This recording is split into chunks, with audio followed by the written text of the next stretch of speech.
Assalamualaikum warahmatullahi wabarakatuh. Perkenalkan, nama saya Ika Febriana dari program studi ekonomi Islam.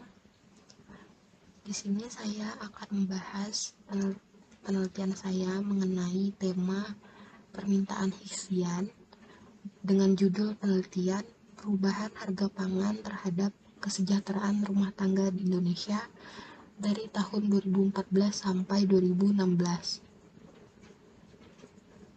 Baik,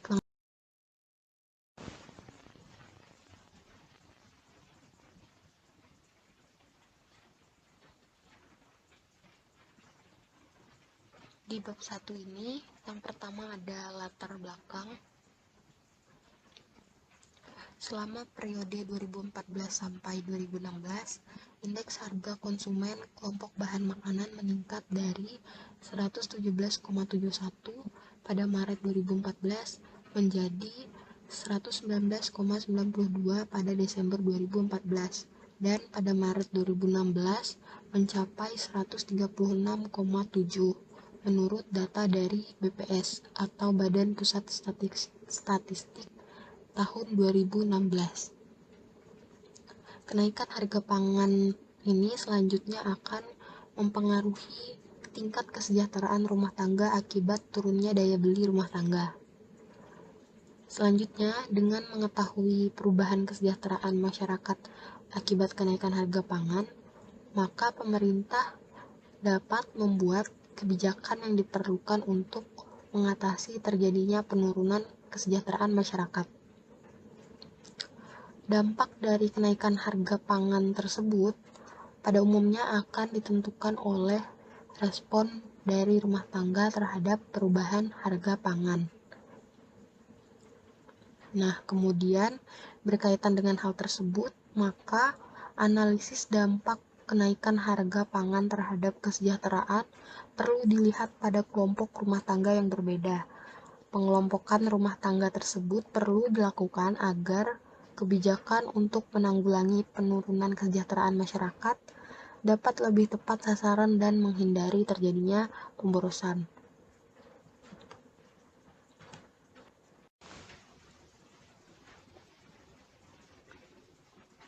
Selanjutnya ada rumusan masalah.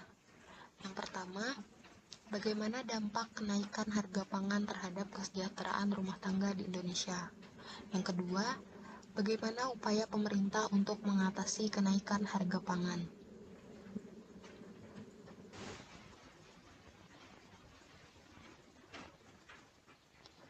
Yang ketiga ada tujuan dari penelitian. Yang pertama, untuk mengetahui dampak kenaikan harga pangan terhadap kesejahteraan rumah tangga di Indonesia. Tujuan penelitian yang kedua, untuk mengetahui upaya pemerintah dalam mengatasi kenaikan harga pangan.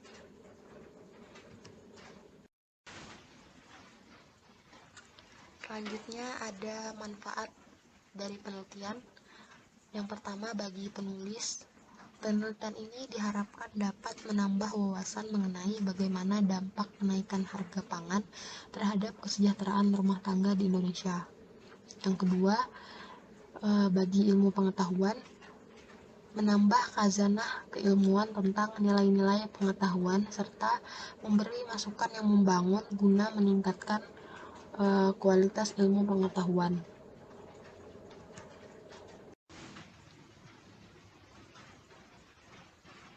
Selanjutnya di bab 2, yang pertama ada landasan teori, yang kedua ada tinjauan empiris, dan yang ketiga ada kerangka pikir. Yang pertama, landasan teori mengenai pengertian harga. Menurut Kamus Ekonomi, harga adalah jumlah uang yang harus dibayarkan untuk satu unit barang atau jasa.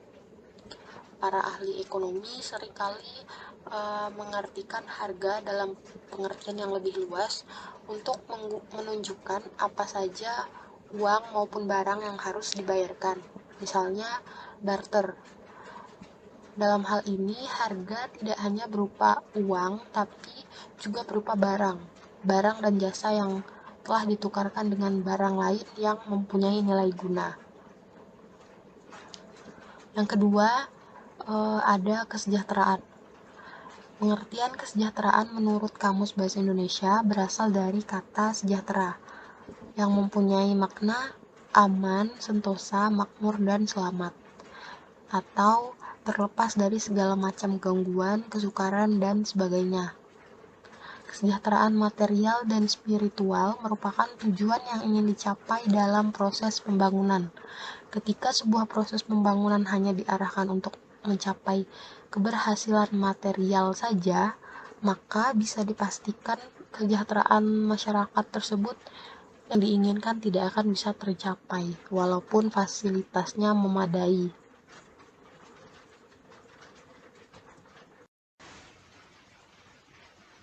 Selanjutnya ada tinjauan empiris. Yang pertama, Sri Murwanti dan Muhammad Solahuddin. Mereka membahas tentang penelitian dengan judul Strategi dan Dampak Kenaikan Harga Kedelai terhadap Laba Usaha Pengrajin Tempe. Pada penelitian ini dapat disimpulkan bahwa kenaikan harga kedelai ternyata berdampak pada kesulitan para pengrajin tempe dalam mempertahankan usahanya jika tidak kreatif. Namun, pendapatan mereka ini tetap saja berkurang. Solusinya komitmenlah untuk bersinergi antara pemerintah, pelaku bisnis, petani, dan peneliti sebagai bagian faktor dalam menentukan kesuksesan harga kedelai yang stabil. Lalu yang kedua ada Wardatul Asriyah yang membahas tentang penelitian dengan judul Strategi Peningkatan Kesejahteraan Ekonomi Masyarakat Melalui Usaha Tambak. Dalam penelitian ini dapat disimpulkan bahwa strategi yang digunakan masyarakat untuk meningkatkan kesejahteraan ekonomi adalah strategi pemeliharaan atau perawatan dan strategi pemasaran atau strategi penjualan.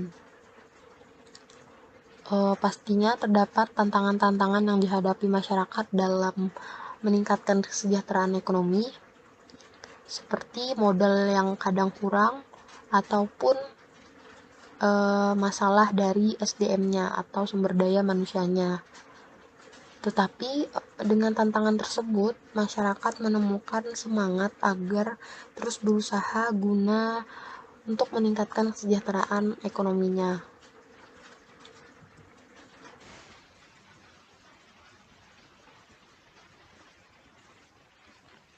Selanjutnya ada kerangka pikir.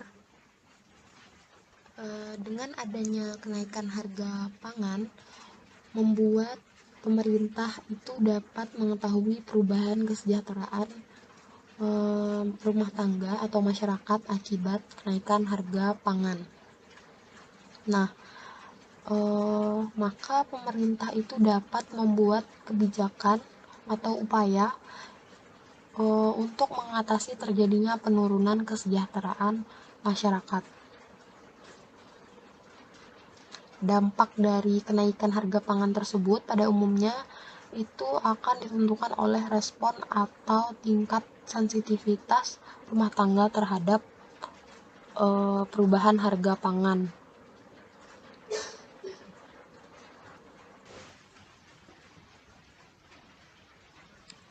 Selanjutnya di bab 3, yang pertama ada jenis dan sumber data.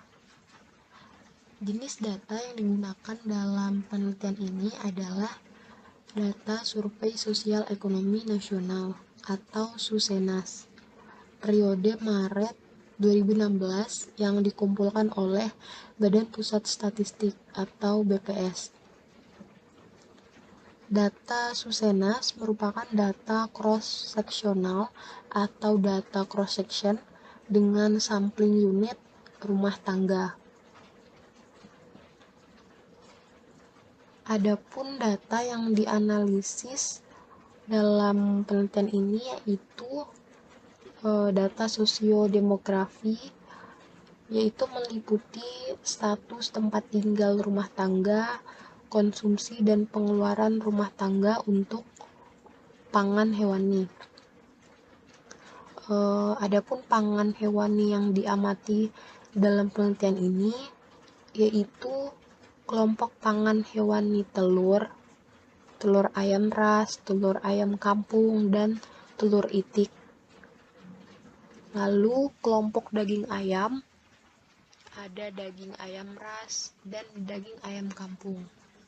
Daging sapi, lalu ada kelompok ikan segai. Ada ikan segar, udang, cumi, kerang, dan lain-lain. Selanjutnya ada kelompok susu, yaitu susu bubuk dan susu bayi. Nah, penelitian ini dikhususkan hanya pada rumah tangga perkotaan.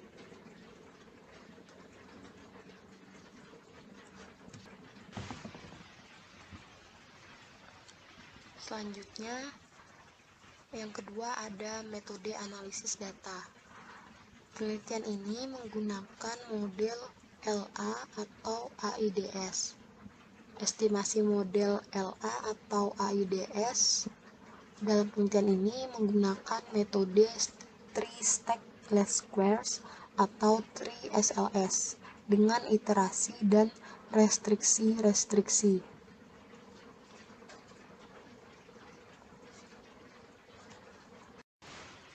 Sekian presentasi dari saya, mungkin hanya itu yang dapat saya sampaikan. Kurang dan lebihnya mohon dimaafkan. Wabillahi taufiq wa hidayah. Wassalamualaikum warahmatullahi wabarakatuh.